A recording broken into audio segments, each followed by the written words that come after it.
Hey, peace, world. Thanks for pressing play on a. Let me get Joe. Let me get Joe together. Thanks for pressing play on another Pay Me No Mind sports and entertainment video. My name is Wood. Really not gonna keep you long. This fight was pretty one sided. I didn't expect it to go that easy for Ohio's own, the current AB, Alicia Baumgardner, the 27-year-old 2018 Ring Magazine Prospect of the Year. She bounced back from her one loss, to Christina Leonardo a couple of years ago. And, she just became world champion by absolutely demolishing former WBC featherweight champion Terry Belter Harper. It's really it's really not a lot to talk about. Oh, by the way, a description. I mean, an article link or a link to my fight write up is in the description. You can check it out on bitedownboxing.com or www.bitedownboxing.com. Some photographs in there, and just my analysis or takeaways of the 4 rounds of action. But yeah, very early, I was a little concerned with what I saw on Fight Week, and I could take it one of two ways.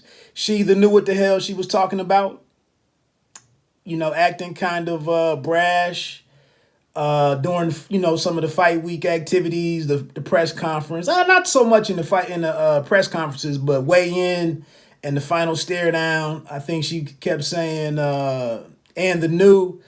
I try not to say too much about these fighters on how they want to go about this stuff. I say it all the time. They take all the punishment. They take all the risk. They get punched in the face and in the body.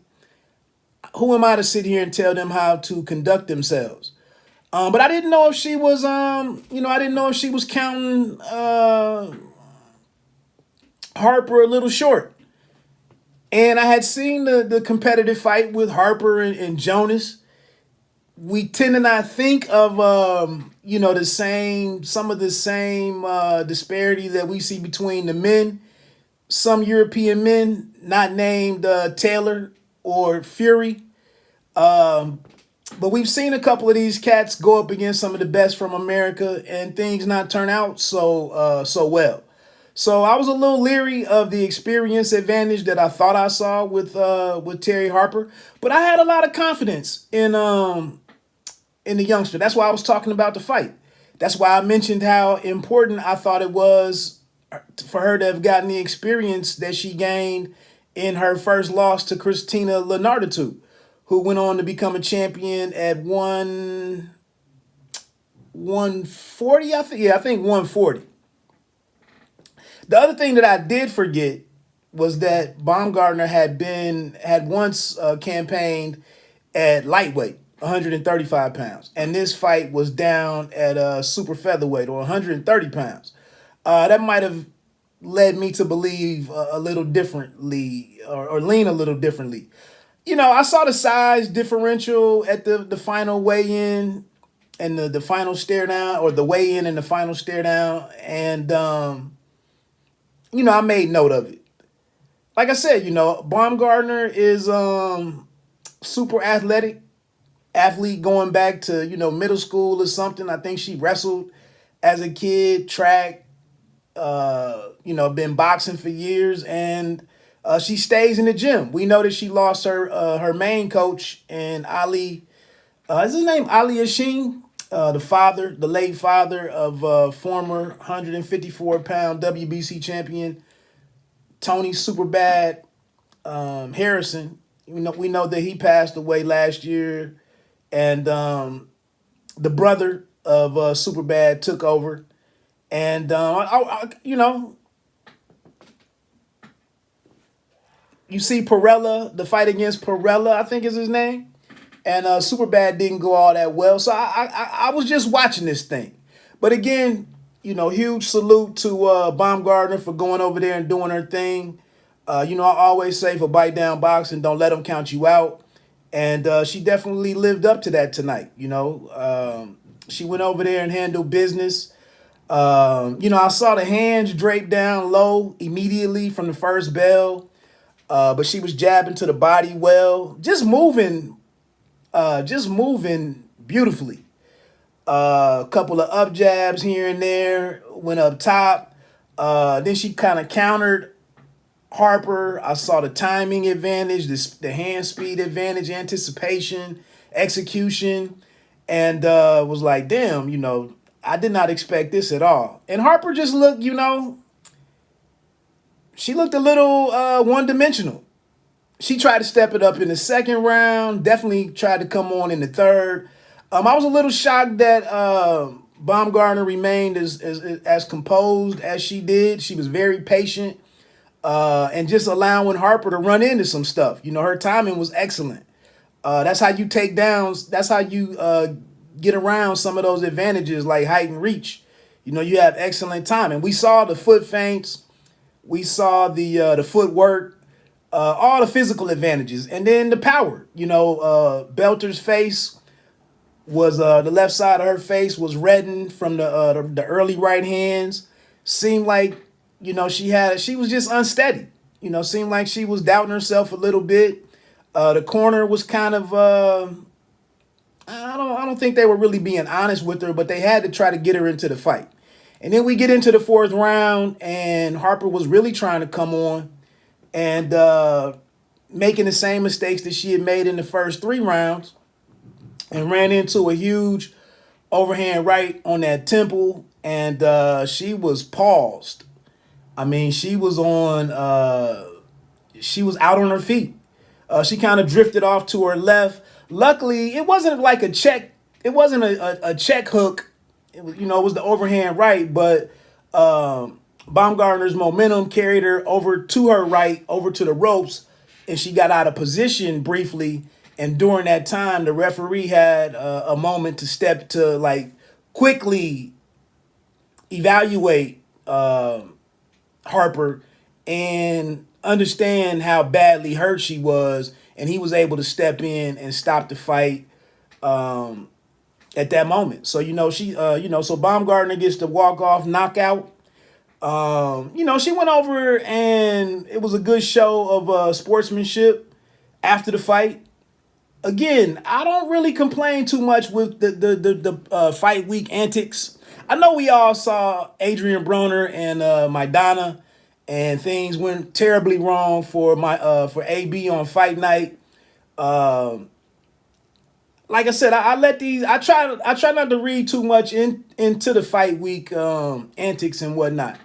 But with Baumgardner not having a championship experience and the fight week of this magnitude, with it being on DAZN, Eddie Hearn in the building, and Galahad and Martinez. I didn't even watch that fight, but I just didn't know what was going on with her.